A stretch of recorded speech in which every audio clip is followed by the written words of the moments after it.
Ooh, baby, we got a fun and exciting one for you this week. Liar.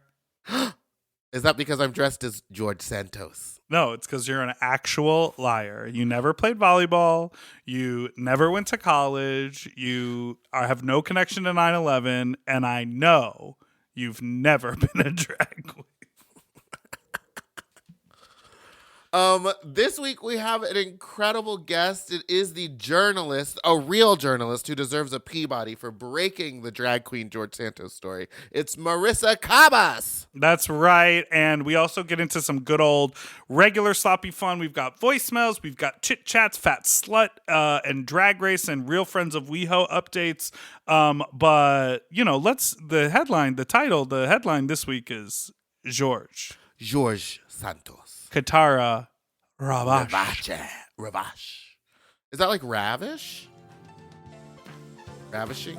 Katara. Okay, goodbye. M. Oh. M. Mom! When your first choice is a big old bus, You turn around and boom, you end up with us. sloppy seconds. Oh, diva. Our number is 213-536-9180. Our email is sloppysecondspot@gmail.com. Now on with the show. Oh, how you sloppy stupid little fucks, you not so fucks, you little fucks, you stupid little fucks. Welcome to Sloppy Second Big Dipper. That's Big Dipper.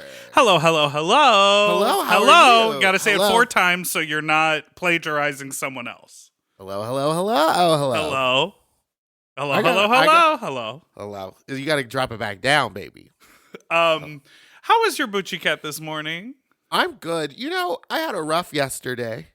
Because you were recovering from an even wilder the day before. Possibly the wildest day before ever. I went through I was crazy the evening of Fat Slut.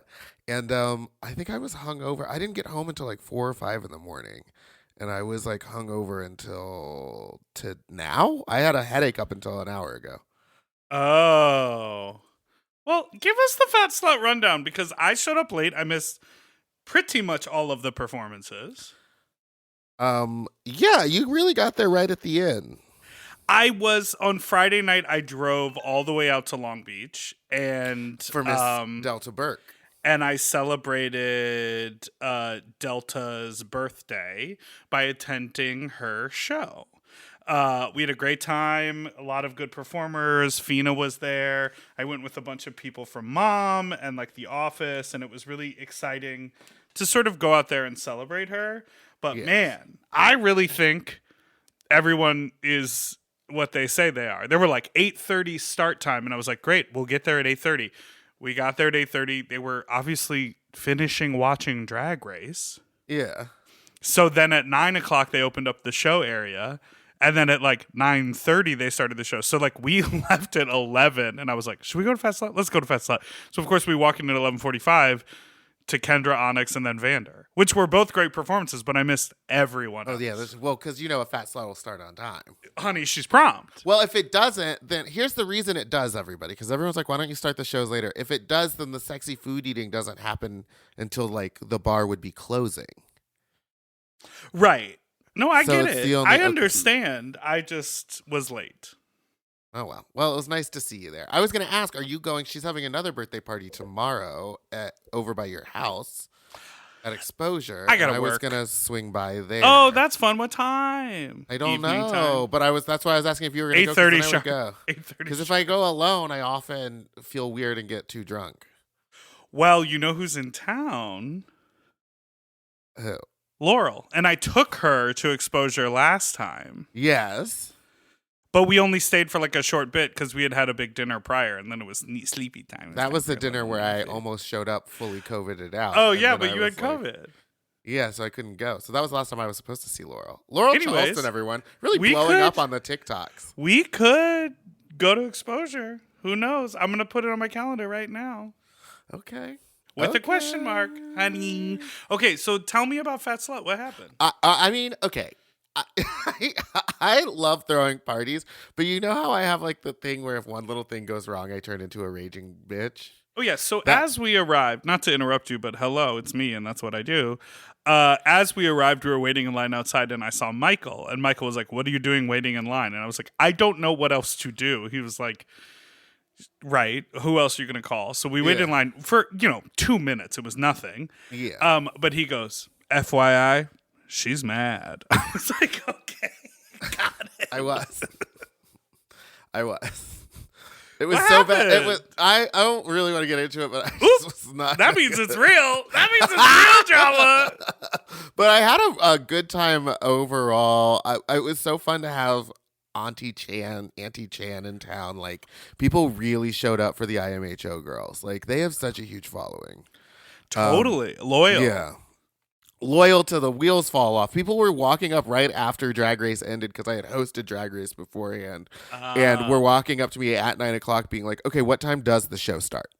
I'm And here where are for my girls?" I'm here for Chan, and I want to know when she's going to be on stage." And I was like, "Well, she's not in the bar yet, but when she gets here, I'm sure she'll say hi." Like, I didn't know what to do, but I had a wonderful time. The sexy food eating competition went crazy. Dick and balls. Let's talk about it. And then, Naomi was in the audience, and I asked her before the show. I was like, "Do you want to do the sexy food eating competition? You can say no.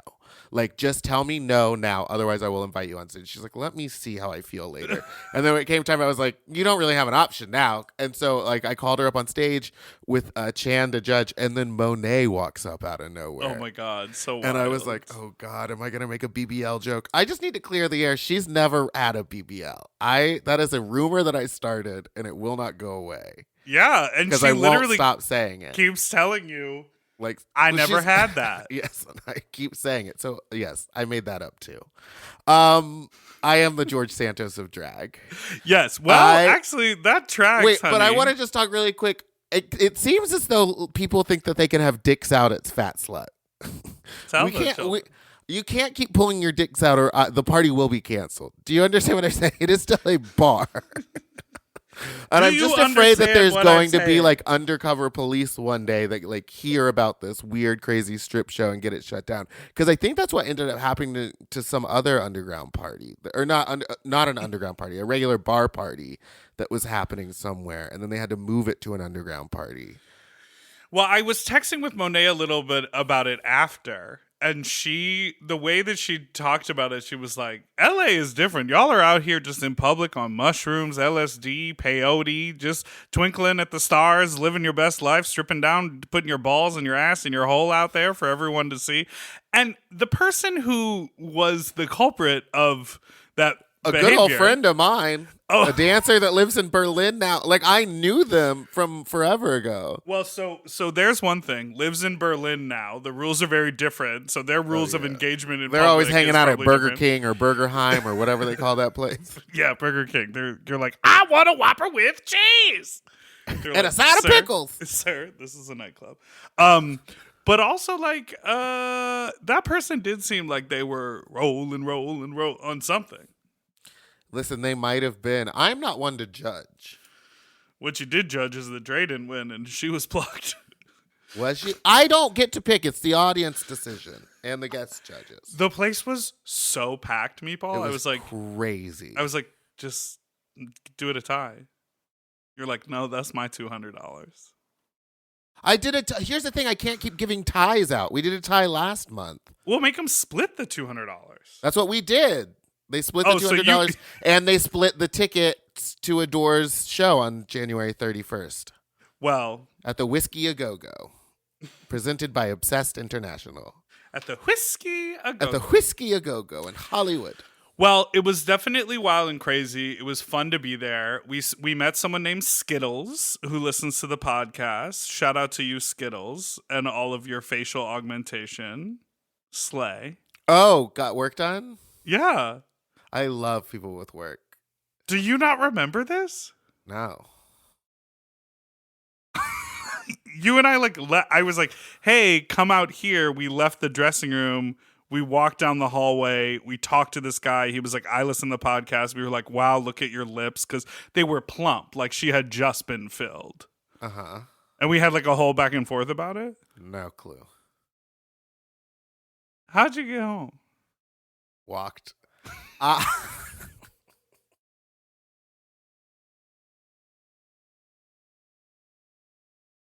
Scooted. Scooted. Boobert. Ubert with all the t-shirts. Thanks everyone who bought a shirt Oh, yeah. from Barbara Wire and Mia. Are you excited for the future, Meatball? I feel like I don't know what's going on with you. I am excited for the We future. talk all the time, but I feel like in the new year... We all have days when we want to eat well, but just don't have the time or the energy to plan, shop, and cook. That's exactly where Factor comes in. They deliver fully prepared meals designed by dietitians and crafted by chefs right to your door. With Factor, you can stay on track with your nutrition goals, whether that's high protein, balanced meals, or overall wellness, without any extra effort. The meals are fresh, never frozen, and ready in just 2 minutes, which makes it easy to fit into your routine. You know, I love coming home after a long day and having a tasty and filling Factor meal. It's waiting for me, and I don't have to worry about shopping. It's quick and easy, and one less thing I need to think about when I get home. You know, I'm feral for fish right now, and I always get my fix with Factor.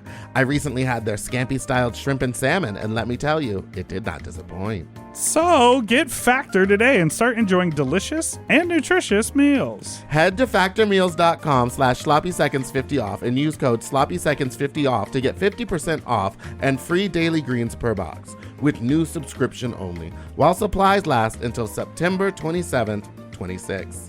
See website for more details. That's factormeals.com/sloppyseconds50, like the number, off. Sloppy Seconds 50 off. Do you want to improve your sleep? Well, listen up and get a Helix. Whether you sleep on your side, your back, your stomach, Helix makes premium mattresses that are designed to fit your specific sleep style. You know, now that it's spring, why not upgrade your sleep game and get a Helix mattress? And you know what? What? I can guarantee you that they have a mattress for you with over 20 different styles and models for you to sleep on. I love sleep. I can't get enough of it.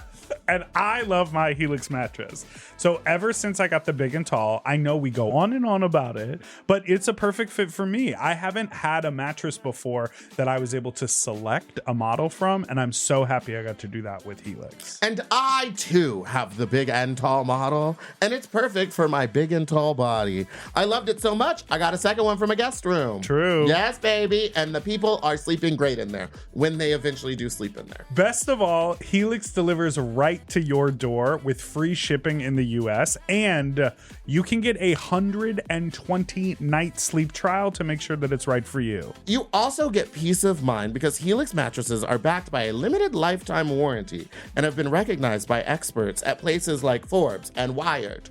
And me. I am a sleep expert too. Period. Go to helixsleep.com/sloppy to get up to 27% off site-wide during their Memorial Day sale. That's helixsleep.com/sloppy and make sure you enter sloppy seconds after checkout so that they know that we sent you. helixsleep.com/sloppy. Get yourself a Helix. You've been really cagey. Cagey? About what? I just don't know what's going Michael's on. taking photo. What's going on is I just am like, in the new year, I've literally been doing like absolutely nothing. Just I've been mushrooms and nothing. Living for myself and just being like, cool, I don't have to do stuff I don't want to do. So that's why it seems like I'm not doing anything, because I'm not doing stuff I don't want to do. I feel like you're busy. I don't mean that you're not doing anything. I just mean like I felt like I always used to know like every single thing that was happening with you.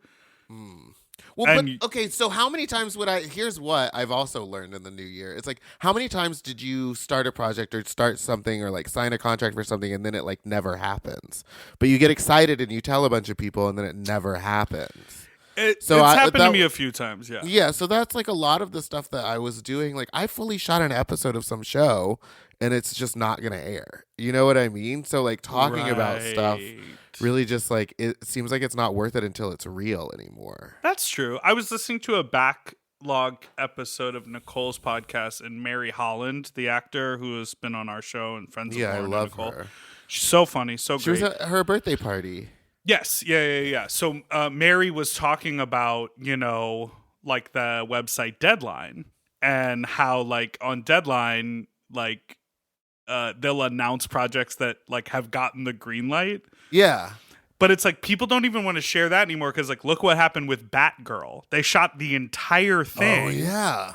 And then they shelved it because of a tax break. So it's like, even when you shoot something, even when something is done, like, I've been talking about this music video we shot forever, and I keep saying I'm going to put it out, but for whatever reason, there's always a fucking hurdle, and then I can't put it out. So you just never know. But that should be out tomorrow. Wait, really? When this airs on Tuesday, my music video is meant to come out on Wednesday the 25th.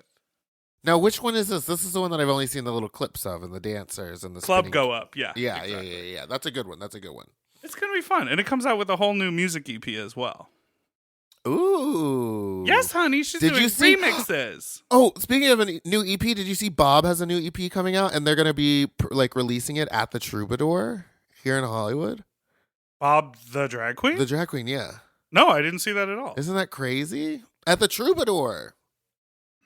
Stunning.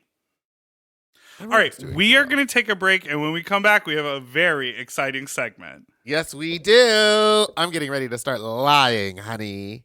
Okay, be right back. Goodbye.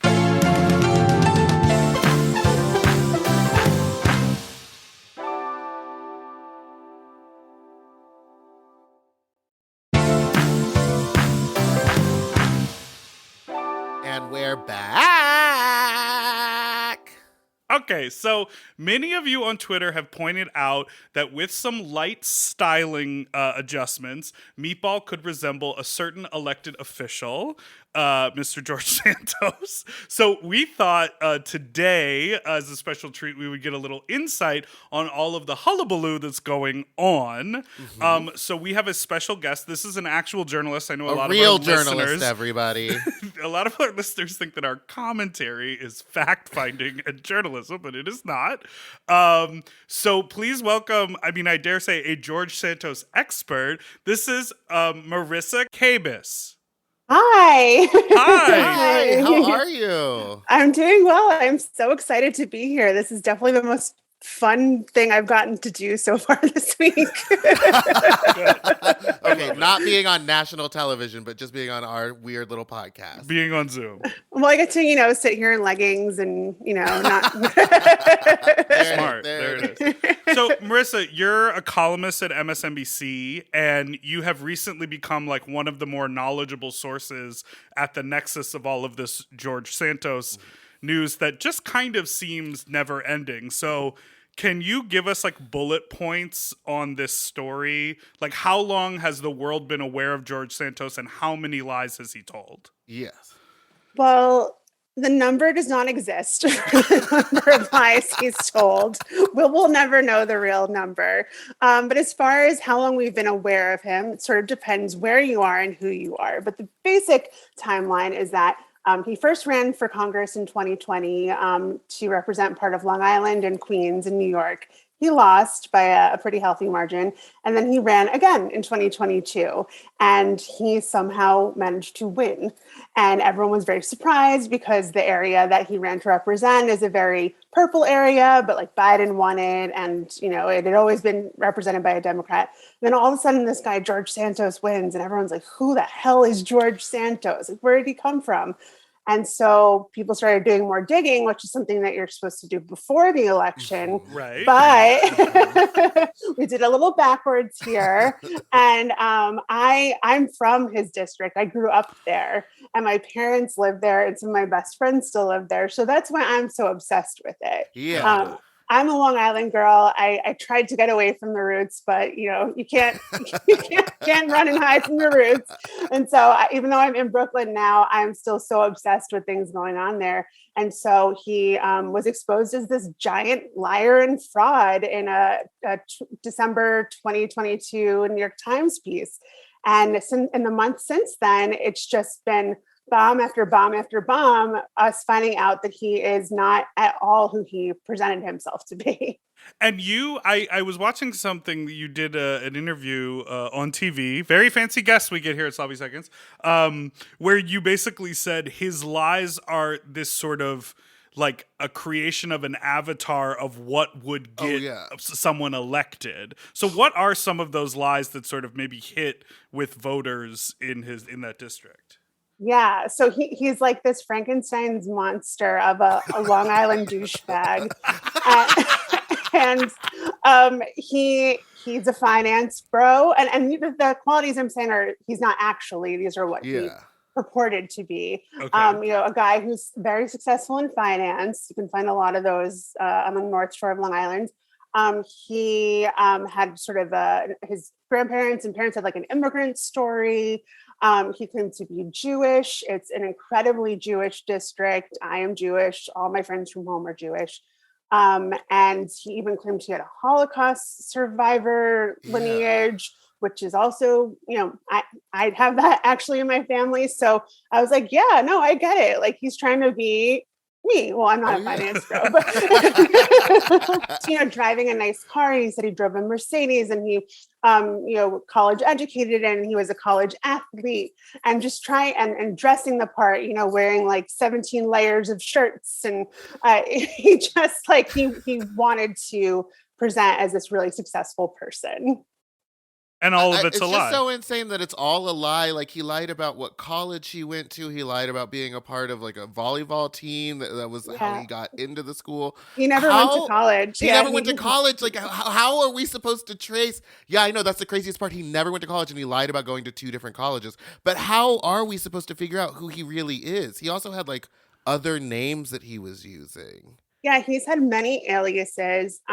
As far as I understand it, his legal name is George Anthony DeVolder Santos. Okay. And so he has a number of names to begin with, but that's not unusual. And he's Brazilian, so especially like South American names, a lot of times people have both their mother's and their father's last name, family names. So that's fine. But he has used different permutations of all these throughout his life. And like, that's just not a normal thing that normal people do. He's been Anthony DeVolder. He's been Anthony Santos. He's been George DeVolder. And then also he was at one point George Zabrowski, like when he wanted to sound more Jewish. It's just, it's insane. He's worse than a drag queen that can't change their name. You know what I mean? And I remember when I first saw images of him, and sis, she slays. Yes, we were all like, drop the skincare routine. Like what? Like he's openly gay, right? Yes, and that's part of. That's the only true thing we know about him. Okay. So, basically, all these lies are, great fodder for Twitter. A lot of good talking points, whatever. But I feel like, the queer community really started to pay attention to this when the drag narrative appeared. And were you instrumental in like breaking that part of the story? I was, and it's one of the weirder parts of history to be a part of. How did it happen? How did this happen? So, like I said, I've been very, very obsessed with this story. You have a newsletter. I have a newsletter. Yes, it's called The Handbasket, but I've started doing a feature called The Daily Santos for the last few weeks. As sort of a dare, someone was like, you should do a daily newsletter. I'm like, honestly, I have so much useless knowledge in my head right now. I might as well share it with people, and everyone's really into it. He's the man of the hour. So I am constantly just like searching things on Twitter, different name searches, different combinations of terms. And I happened to see a screenshot of the photo of him in drag that a drag queen from Brazil had posted. And, people post all sorts of fake stuff on the internet. So you have to make sure it's legit. So I reached out to the drag queen who had supposedly posted it, and I saw her account, and there it was. And so I got on the phone with her, but she doesn't speak English. She only speaks Portuguese. Oh, wow. So I was like, I have this scoop and I want to break it, but like, I can't communicate with her. So luckily I have a very good friend who speaks Portuguese. She's from Brazil. So she got on the phone with us. The three of us were on the phone, and my friend translated for us as this is like about to break everywhere. And I was like, we have to get it first. We have to do it. And so I verified all this information from, her name is Eula Rochard, the drag queen from Brazil. She's very well known in her town. And the story I tweeted it and it completely exploded. It's huge. I love that you did a modicum of research and proved it all right, and the entire Republican Party couldn't do anything to figure this man out. Or the Democratic Party. No one knew. Truly. So, that's incredible. And just out of curiosity, did you break it on your own Twitter account, or did you submit it and it got like published through, a news organization? No, just on my own Twitter account. I've worked for different news organizations and I've been a freelancer for a while now. And I just knew I couldn't afford to wait and try to get someone else's permission and kind of sell it to them. I said, I have this. I know what I'm talking about. I feel good about the source. Yeah. And so I'm just going to tweet it. And I knew that I would have my newsletter coming out. So I put the full interview with Eula in my newsletter. So I teased it in the Twitter thread and got, a ton of new subscriptions for it. But the first tweet in the thread, it was everywhere. Yes, it's incredible. I even shared it. It was so funny. But it's just crazy to think that like it's the biggest news. It was like parodied on SNL. It's been on like every late night show. Like even Harvey Guillen played him on one thing, which is a former guest of the pod. But no one's really talking about it in politics right now. It doesn't seem like. It's very sensitive, I think, especially because drag has become a political issue. Yeah. And I think that no one knows how to talk about it. And to that end, I think other journalists had known about this story before I did, and they didn't want to publish it because they didn't know what to do with it, and they didn't know the right way. And I think that more traditional news organizations are really skittish about this sort of thing, and they, didn't want to be seen as outing him or as, casting some sort of judgment about the fact that he did drag. And so that's why, if you kind of look at the language I used in my tweet, I was very intentional to make it clear that, like, I don't care if George Santos does drag. He actually looks really happy. It looks like it was a really happy... Yeah.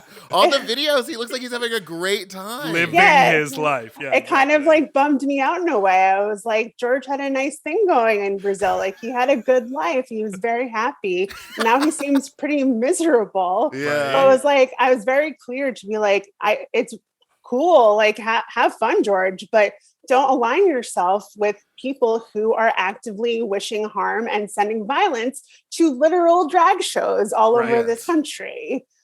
Yeah, and I think that is like the biggest takeaway because obviously, it's the beautiful rhinestone cherry on top of the sundae of lies, but in addition, it hammers home the point of just huge hypocrisy, not only in the party, but in like the choice of candidates that they just sort of push through the machine in order to, push a bigger agenda. Like it is really interesting. And then also recently, he's quoted as saying the accusations are categorically false.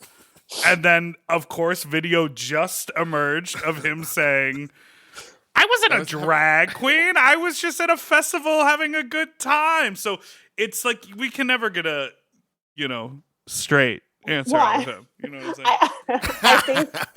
I think it's interesting how that's his sticking point. Like he will not be identified as a drag queen. He's like, okay, fine, you caught me. I once at one point as a youth dressed in drag for a good time, but for some reason saying like I was really into drag or I dressed in drag like often and hung out in the drag community in my hometown, like is a bridge too far for him. And he thinks that's going to save him, which is really sad. It's like youthful indiscretion versus like lifestyle, I guess. Yeah. I think he's trying to separate himself a little bit. And I don't know. It's sad. What I want to see is a drag show with, Rudy Giuliani. Remember when he dressed in drag with that clip with Trump? Yeah. Oh my God. And then Miss Katara Ravache. How do you say that? How do you say her drag name? Ravache? I think Ravache. Ravache. Oh yeah. Yeah, Ravache. Portuguese. Yeah. Also, people who do drag just once often don't have a full drag name. You know what I mean? That's the other thing. It takes you a couple tries and then you got to pick. If it's just a one-off, you normally just sort of like feminize your pre-existing Georgina. Exactly. Or Antonia. But it would be amazing if his drag name was just like Georgina Antonia. Completely. So, Meatball, how do you feel? Because I mean, we're looking at it right now. I see a very very nice resemblance, and a lot of people are doing bits. Are you going to explore this as a live show fantasy? What do you think? Well, the day that you tweeted that tweet, I had a stand-up show that evening. And so you confirming that it was real, that's like all we talked about for like 5 to 10 minutes. Oh it my was like the God. whole thing. I was like, thank God it's confirmed. What an Because it honor. came out, yeah, it was so fun. I think I will be doing some George Santos bits. You got the look. You look really good. I also want to put did you see with Jan, the drag queen Jan did one? Oh, yes. She put the blush on in just the right way. And the Natural tiny brow. Don't overpaint the brow. It's the natural brow. It's right here. It's right there. It's so good. And I'm just saying, as someone who's spent an inordinate amount of time staring at George Santos's face, like you look good. You look good. Now, Well, when you, what do you think yeah, is go next ahead. for you? Are you gonna try to maybe get a one-on-one? I would love to see that. I would love to get you in contact. I would die for that. I would love to just chat with George, Anthony, Katara, whatever, and just kind of like look him in the eyes and see like kind of what's going on there. I think I'm a pretty good judge of character, and my mom's a therapist, so I learned to pick these things up. Basically a therapist myself. And it would be very humbling to sit across from him in person and kind of get his vibe. I am not necessarily a good judge of character. What I see, especially when there were those videos from the house floor where he was like trying to get inside the conversation and everyone was I just see someone who is like, a ball in a pinball machine, sort of bouncing around, trying to find anyone that'll hold on to him, anyone that'll give a little bit of validation. It doesn't seem maniacal to me. It doesn't seem evil to me. Personally, maybe that's giving the benefit of the doubt, but I just see like a lost person who's just looking for a home. I just hate that the home he's trying to, latch onto feels evil and maniacal. You know what I mean? Right. He has been doing this, as far as I can tell, a very long time. Yeah. And it's been mostly in private. So it hasn't caught up with him because, if someone calls him out, he just, like say a veteran with a disabled dog calls him out, he just, stops responding and doesn't have to deal with it ever again. And now he has this whole country of accountability and he has no idea what to do with it. But it is interesting to me, like I would say the video of him at the airport saying like, yeah, I dressed in drag, that was the most flustered I've ever seen him. Yeah. But for the most part, he seemed like pretty calm. Like in a really creepy way. In all the videos of him walking through hallways where people are like storming him, asking him questions, he seems so relaxed. He's just like talking to whoever's next to him like at a normal volume, like nothing's going on. Maybe it's the Botox. Well, maybe it is. I feel like he's lied himself into a corner where it's gone so far that to resign would be to admit. And so he'd rather just take a lashing than admit that he was ever a liar. Yeah, I don't know. Someone like him can't even admit that they're a liar because it's just who they are. So that's the life he's built for himself. And I don't think he even knows who he is anymore. Like even the story about college and playing volleyball, he was pretending to be his old boss. Like that was based on a real person. Right. So he just sort of absorbed their narrative. Yes. He's like, oh, that guy from Brazil was successful and he went to Baruch College and played volleyball. That's an easy one to just sort of, I don't need to be creative here. I can just, glom that whole thing. And so he's just jumps from one lie to another and it's catching up with him. And I think the only thing I think about is just like with this level of scrutiny that he's never had before, like, I don't know, you worry about someone in that situation. Mm-hmm. Like it's a little worrisome, but he got himself into this position. So it's sort of like, we should call it out. We're allowed. 100%. Absolutely. So before we wrap up, do you have a favorite lie? favorite lie. I'm like going through catalog of everything. There was one thing that he said where he was like, "Well, I'm 6'5" or something." He like said his height, and I was like, "That's a lie. That's a lie. He's lying about his height." And that was my favorite one because it was just right off the cuff.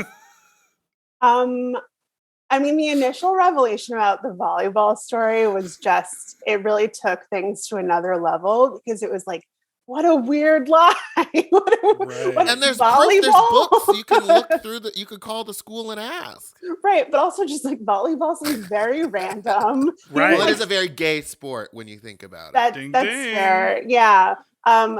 But then interestingly enough, the person he was emulating is not a gay man as far as I understand. So it's this weird, people were like, oh yeah, of course. He said he played volleyball, but and that guy went into hiding, right? He's not talking about anything at all. Yeah, I've been trying so hard to get in touch with him, and he is just in a bunker somewhere with his wife. Yeah, so it's like his company, I don't know. George did actually work for him. That's like also one thing we know. But anyway, my favorite lie, I will say overall, was that he didn't just play volleyball, he needed a double knee replacement. He said he needed a double knee replacement from playing volleyball. Which is probably one of the smarter lies, because if someone were to be like, well, let's do a little press thing where we follow you around, maybe we'll go hit some volleyball around. He's like, I can't do it anymore. I had a double knee replacement. That's true. Someone said like you should just throw a volleyball at him and see what happens. Exactly. I don't believe the double knee because the way he's walking so fast in all those videos, he's hiking it. You know what I mean? Yeah, he's got a good stride. Yeah, he's got all those good muscles from wearing heels for years. Okay. Well, Marissa, thank you so much for being on the show with us. Where can people sign up for the newsletter or follow you for their daily Santos? So for the newsletter, you could go to thehandbasket.substack.com, and you can find me on Twitter at Marissa Kabas. It's MarisaKabas. And I'm constantly dropping tidbits and just, like I said, obsessed with it. So follow along.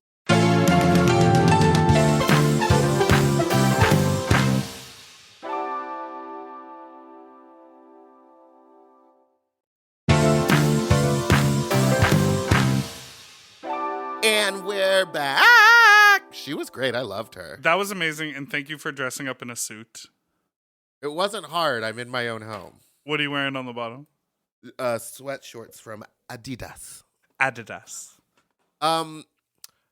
you, Marissa Kabas. Thank you, Marissa. So fun. I'm still going to follow the story because I'm sure there's more stuff to come. Literally. And I want all of his former roommates to come out and be they did. Did you hear what his former roommate said? Where he was stealing their phones and they stole his Burberry scarf and he was wearing the stolen scarf on television? What? I'm not joking. That news broke today, but it didn't come from Marissa, so I don't know if it's true. At all. At all. What were you going to say? Did you want to do some voicemails? Or do you were just going to say something. You were like, I have something to say. Well, it was about the best friends of WeHo. Oh, okay. Let's talk about it. It's called Real Friends of WeHo. Real Friends of WeHo. And there's been a lot of backlash. And I, at one point, did say I like the shorter episodes. Now I'm lying. I was a liar. I actually want the longer. I want the longer episode for more of the girls, and then they could have gone short. Yeah.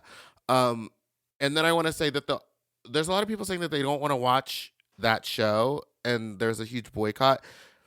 Do you think it's mostly because Todrick is on it, or because they cut Drag Race down by an hour or 30 minutes, or because it just seems weird, like it doesn't make sense? Because I like Brad Goreski, and I would have watched it for Brad Goreski, but 100%. It's not something that's super easily accessible for me to watch, so I'm not really going to watch it. This is, I don't know, so it's an interesting thing because Todrick recently posted it was very weird how he did it, but he posted a thing. Well, it was cursive, and then it was all caps, and then it was regular, and then it was someone else's handwriting. I don't know. But the gist of the letter was we want representation, we ask for representation, and then when it happens, the gays tear us down. He was like, I was prepared for the church to come after us. I was prepared for the right wing and the Republicans to come after this show, but I was not prepared for literally people saying take this off the air and have more Drag Race or like whatever. Do you remember the old clip of Tyra Banks saying, "Take the fag off the TV"? I'm not Yes. watching that. Yes. That's all I think about every time I think about that show. But it's tricky because I understand this idea where it's Yeah. like, oh, we want representation, but then we don't like the representation we're given. And I understand the point being made, but I don't agree with this type of representation. Like, I don't know. I don't know what the answer is. I feel like there is a point there, but I'm Go not ahead. defending the show, but when you say like you don't agree with this type of representation, I'm not defending the show. I'm not watching it. But I would say I feel bad for Brad Goreski because I would watch a Brad Goreski reality TV show. 100%. I would watch Do you a know TV why? show with Todrick Hall on it, probably. Like, probably. I don't know. It's not this one. But, like, the other cast of characters seem like people that, like, I don't know and maybe would have liked to have gotten to know.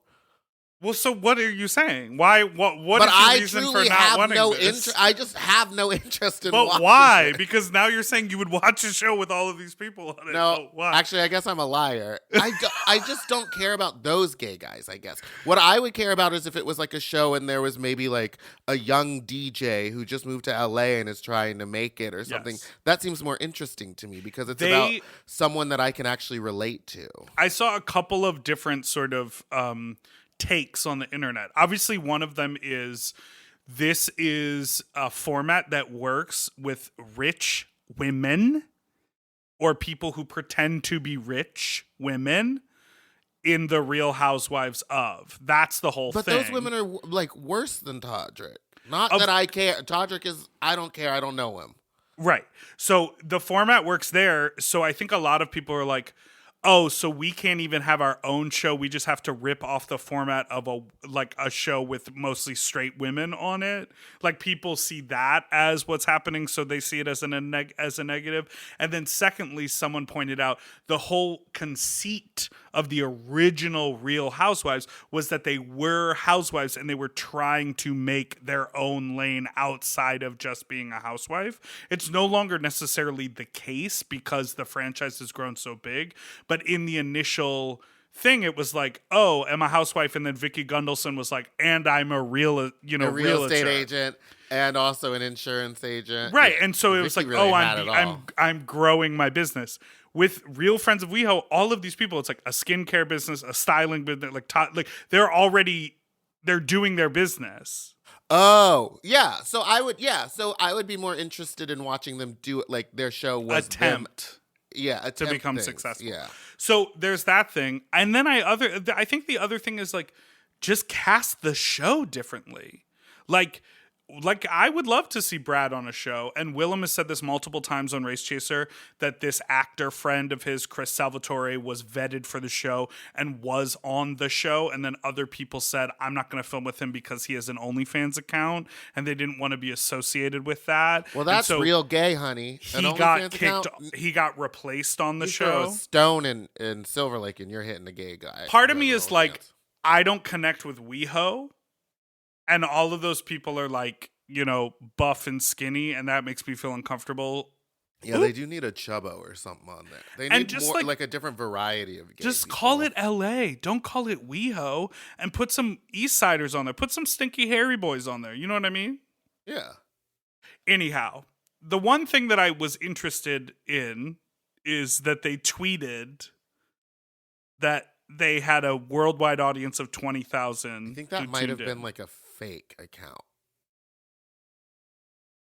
Really? Because I reposted it and someone commented like, it's funny that this fake account is getting more interactions than the real account. I thought they were calling your account fake, George Santos. Oh, maybe they were talking about my fake account. No, I don't know. So that they weren't bragging about 20,000, or they were? I don't know, but just the internet is I don't know. They could have been bragging about 20,000, or it could have been a fake account. Because I'm like, just make a YouTube show if you're trying to get 20,000 people. Like Drag Race had 700,000 people tune in for the premiere. We had this the very beginning of the show start. Like right as Drag Race ends, it kind of like starts immediately. Uh-huh. And right as the intro started, everyone in precinct kind of turned their backs and started walking away, and it got shut off like immediately. But there is something to Todrick's point about not supporting gay shit. But also on the Billy Eichner made the same point. But on the flip side, why do you need to support something that you're not interested in just because it's gay?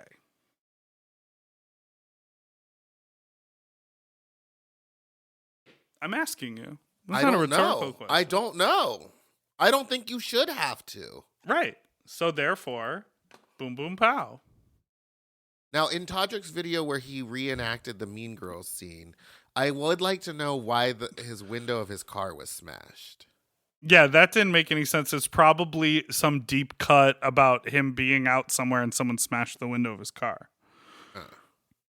Or he plagiarized Jasmine Sullivan, bust the windows out your car. The windows. I was just thinking about that song. Remember how it was really good when Jasmine Sullivan did it and then Amber Riley did it on to Kurt.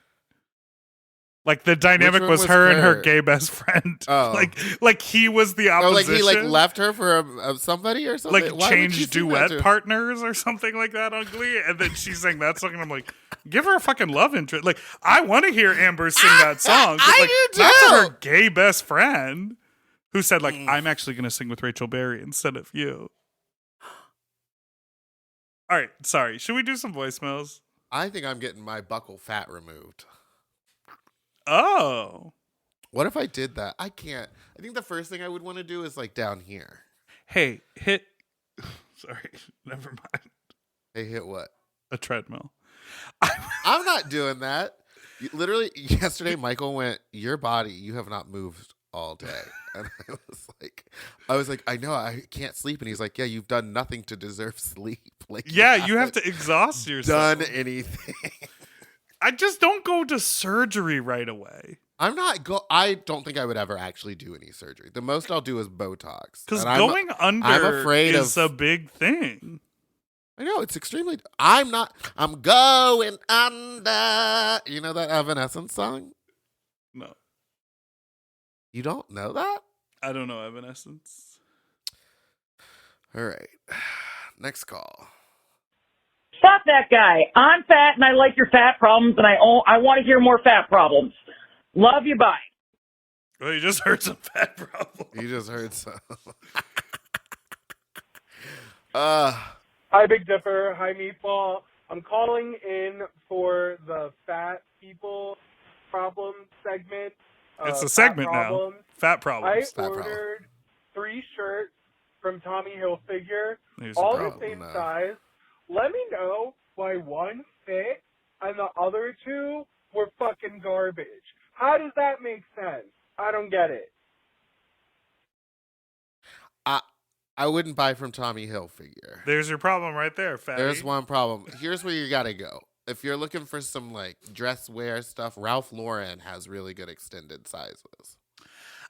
Which shouldn't be called extended sizes. They're just bigger. They're just sizes. They're just bigger sizes. They're just sizes. They're just further sizes. More sizes. More sizes. More options. They're just sizes. Sizes. I will say that I do believe that to be a problem in sizing is that everywhere. Depending on the cut or depending on, with these big companies, maybe at Tommy Hilfiger, which again, why are you shopping there? Don't shop there. Maybe at Tommy Hilfiger, they make sizes small through extra large, but then they're double and triple XL. They actually outsource from somewhere else and then they sew their label into it. You never know. And so I find that this is true. If you get double XLs in different garments from the same company, they're not all sized the same. Also, I hate when they blame things, they're like, it's a fitted shirt, but it's slim fit. And it's then just call it a different size. Just say it's a size down. They're like, it's a slim fit triple XL. And you're like, well, that's a large. Well, that's a large. What are you doing here? You're making up sizes. And then they'll be like, an oversized double XL. And I'm like, it just seems like you've decided to make a double XL. And wrong. Okay, so if we do have this as a new segment called Fat Problems, can you sing the jingle? Fat problems, they happen to us every day. Fat problems.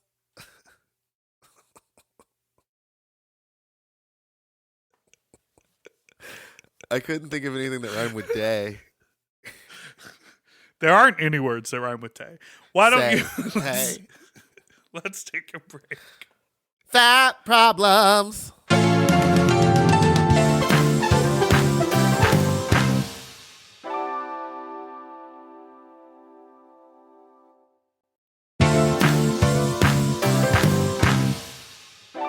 And we're back. Next call. I have more. Okay, first of all, speaking of fat problems, fuck all you twinks who got Mistress Isabel Brooks's account banned for a couple days. We should call her back. That was her who left that voicemail, right? I'm sure it was. Yeah. What? So what happened? I She think just got because reported? she spoke her mind about Marsha, that all the Marsha fans, which is why I said twinks, reported her account. I saw Marsha post something that was like, I won't be posting again until her account comes back.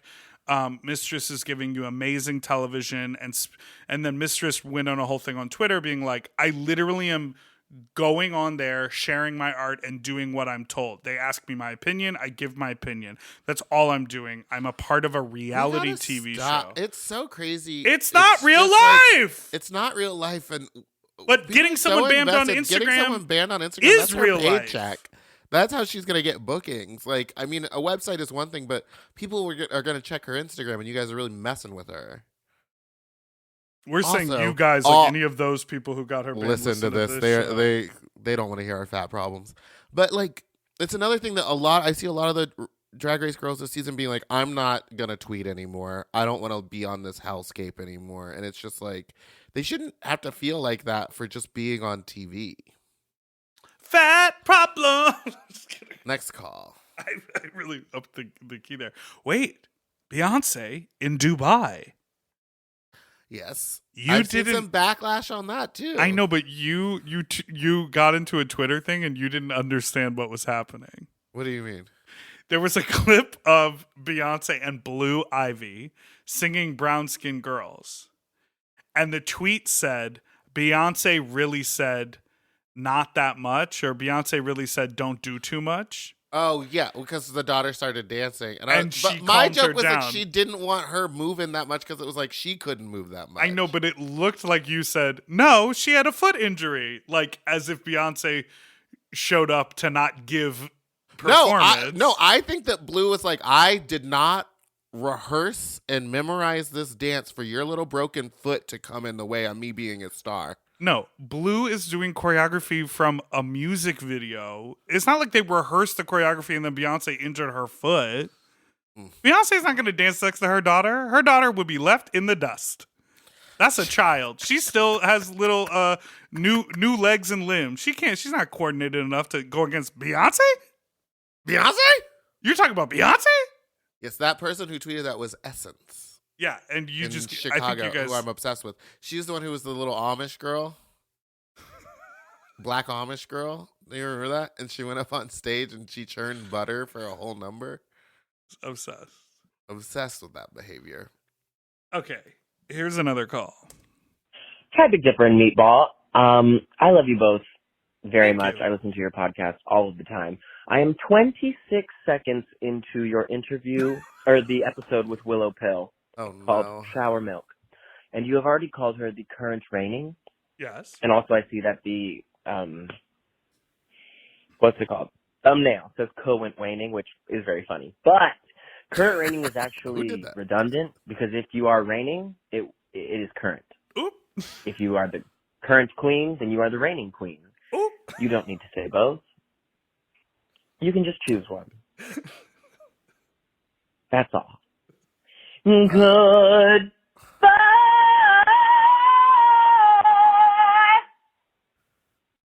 That melody sounded like how Beyonce was doing Drunken Love on the way up. You know what would have been cunt if she had done Ariel? If as she was rising up in Drunken Love, she the like same mixed to in. Chloe, she didn't want to do that to her or Hallie. Oh yeah, that's true. She didn't want to do that to her. I didn't know that. I didn't know that that reigning meant current. Yeah, I just always heard it like gay faggotry, they're always like, current raining coming through. So I was just using it in that sense. But yeah, when you think about it, it does make sense that you would just say raining queen. But that's like intents and purposes.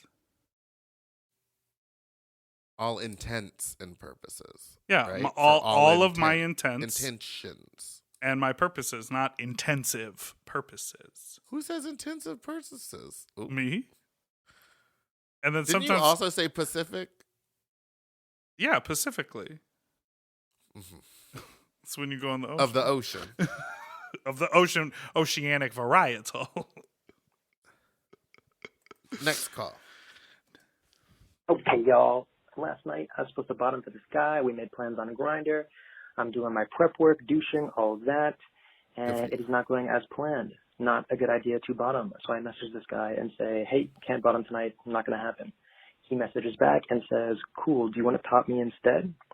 So I went over to his house, topped him the house down boots, yes, God, hop into his shower, see his lovely douching kit in the shower, hose, all that jazz, look down. His shower drain is completely removed. It's just a hole. The grate that you waffle stomp with is completely removed off to the side.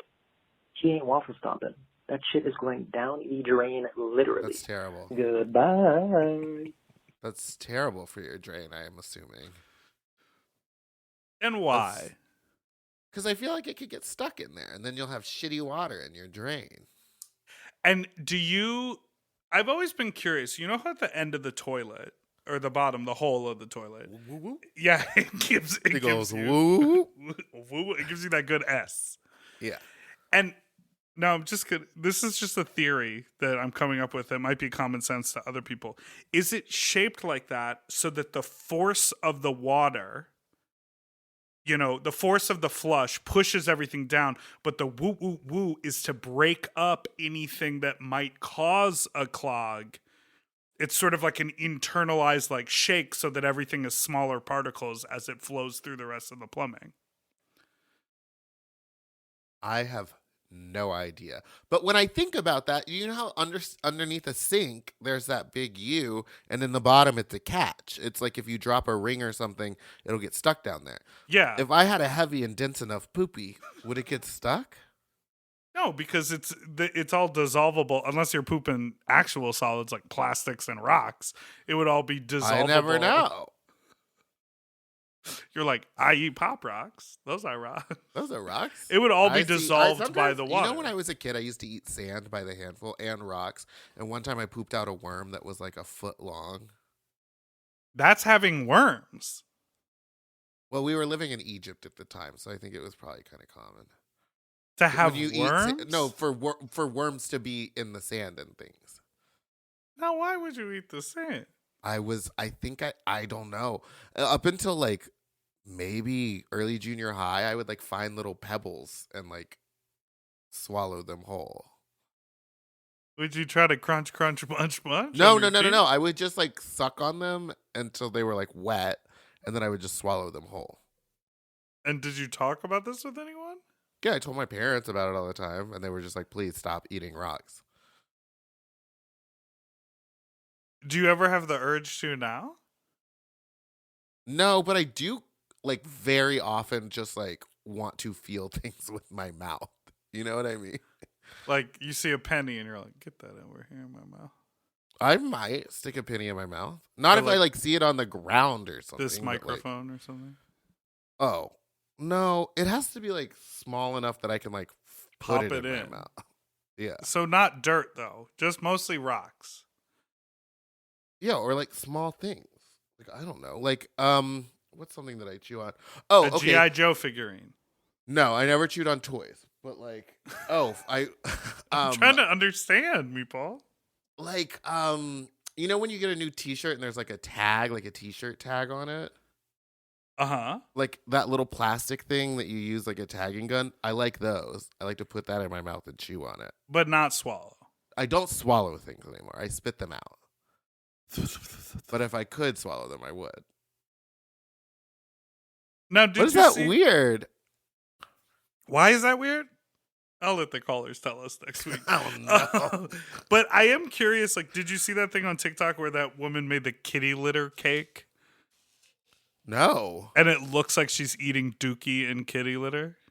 See, now that's not something I'm And you interested serve it in like a fresh kitty litter basin. So it just No. looks like it's like marshmallow fluff, graham crackers, ground up Oreos, and like Tootsie Rolls. No.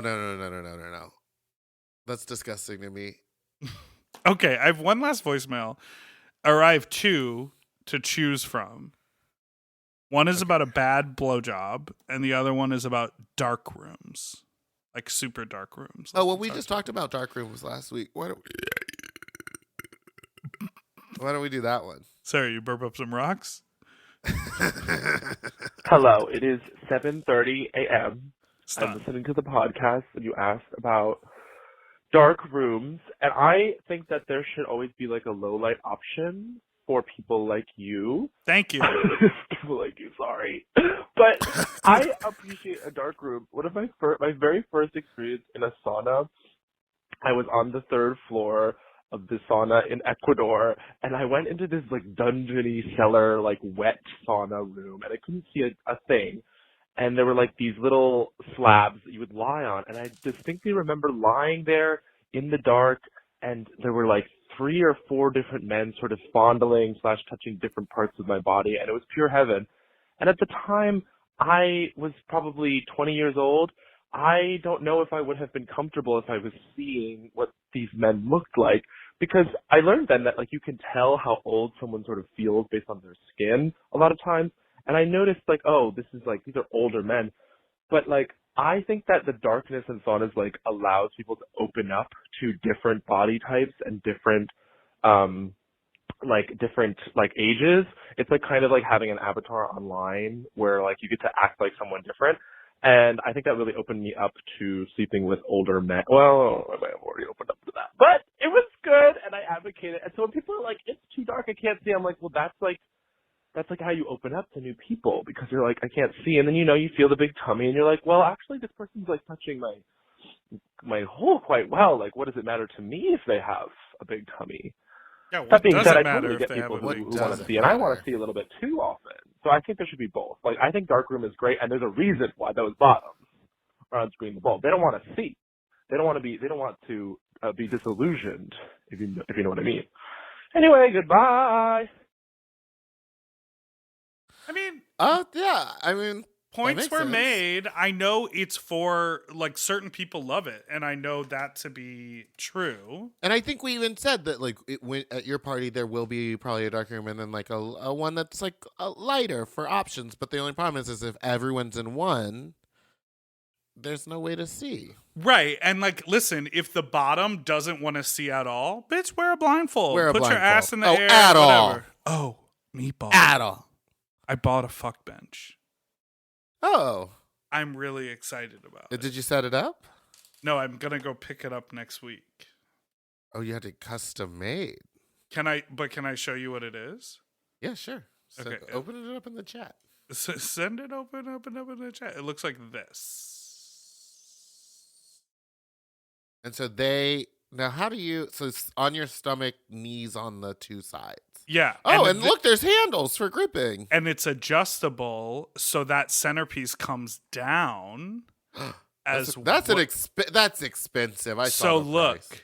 so it can be like a flat surface, and it also comes. You can get stirrups with it and a headrest. Okay. So the person can lay like this.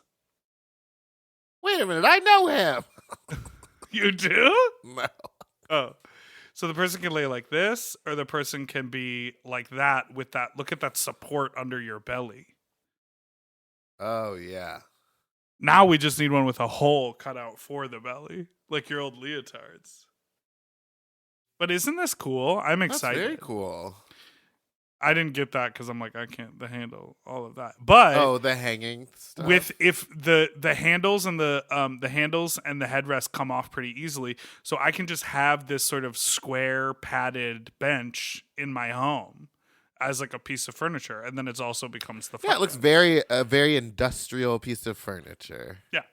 Maybe you could throw some fabric over the top of it, like a tablecloth, and it could be like a coffee table. Yeah, exactly. It's a coffee table. Well, listen, we made it to the end. Yes, we did. What a wonderful episode. How do you feel? Good. How do you feel? Wait, what are you asking me? Great. I was just singing a song. Oh, okay. How does it feel? You know that song? No. What is that song? How does it feel to treat me like you do? Oh, tell me how. Why do I wait? What is that from? Okay, it's like a very popular song from the late 80s or early 90s. You Google it. Use the Google machine and tell the people. Toto, how does it feel? Yeah, they had all. But the it hits. seems like Avril Lavigne did one called "How Does It Feel" too. Well, it's not every song is going to be a complete 100% original. Like literally, the Miley Cyrus song is Bruno Mars.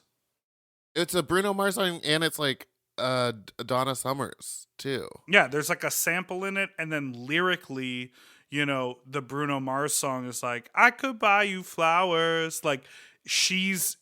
Tell me something that's going on. How, when that song came out, did it reach #1 of like the top streams on Spotify? Is that just all like because of TikTok blowing it up before it came out? Because it's a good song, but like it didn't break. Like when it came out, I didn't really know about it. It's not like when Lady Gaga releases a song and I hear about the song coming for like 2 months. I think Miley's big fan base is younger than you. Of course. And she also, that was the whole package of it was she like announced that she was going to have a new single and all this stuff. Like when she did the New Year's Eve show, she announced it. So there were a lot of people paying attention to it. But yeah, I mean, the whole machine, like, I don't remember if you remember this, but when Nicki Minaj put out her Queen album and Travis Scott also put out an album, Nicki was upset that her album was not #1 because she was like, well, Travis packaged his digital album with a sweatshirt. So if you bought the sweatshirt, you got the album, and that made his numbers go up.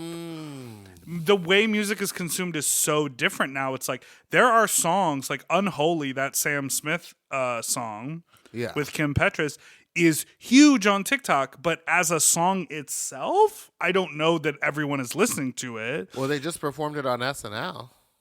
But I'm saying the numbers it was able to track so much because of like the traction it got on social media. Interesting.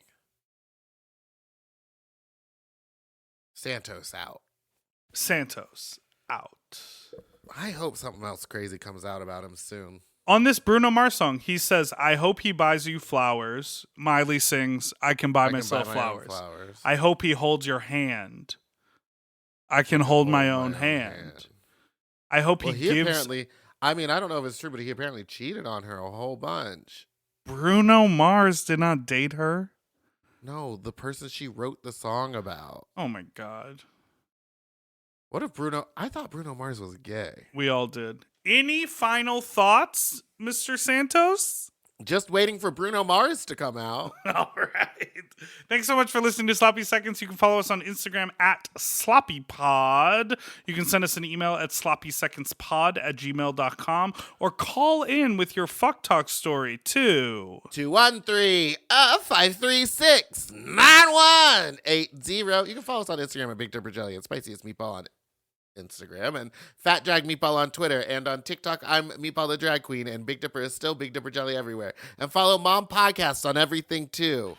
That's right. Don't forget to subscribe so you don't ever miss an episode. Our shows come out on Tuesday and on Friday. We've got some fun stuff coming up in the weeks to come, so make sure you're all tuned in. And remember, on Mom Plus, you get full episodes of our video episodes. The whole thing. Our world premiere of 20,000 viewers on that Willow episode, but they only got 30 minutes of the video. The whole thing is available behind the paywall at Mom Plus. I love that Willow episode. To listen to Sloppy Seconds one day early, ad-free, and to watch our full video episodes, Sign up for Mom Plus at mompodcast.plus. Sloppy Seconds is produced by Moguls of Media, a.k.a. Mom. Hosted by Big Dipper and Meatball. Editing and sound design by William Pitts. Executive produced by Willem Belli, Alaska Thunderfuck, Big Dipper, and Joe Cilio. Our artwork was drawn by Christian Cimarroni. And our theme song was written by Mike Malarkey.